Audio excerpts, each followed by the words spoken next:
This week may see the start of a $7 billion fraud trial that could decide the fate of 61,250 Bitcoin. But what's the story behind the UK's biggest ever Bitcoin seizure? There are two main characters, Zhimin Qian and Jian Wen. Between 2014 and 2017, Qian is alleged to have been involved in a multi-billion-dollar investment scam in China. However, in 2017, she converted some of the proceeds into Bitcoin and then fled from China to the UK under a false identity. How that Bitcoin then ended up getting seized by UK authorities is frankly wild. Enter Jian Wen, who was living above and working at a Chinese takeaway before meeting Qian. Wen is then said to have become involved in money laundering for Qian and in exorbitant fashion. Wen, presumably on Qian's behalf, started trying to buy luxury items and now somewhat infamously,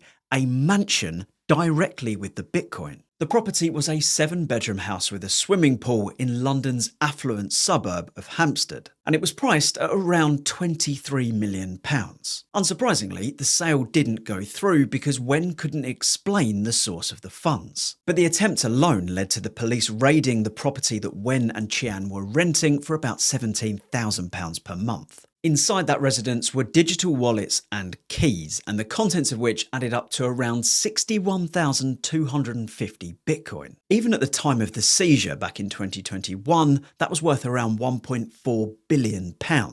But today, it's more like £5.1 billion. Wen was arrested and is now serving 6 years and 8 months in prison.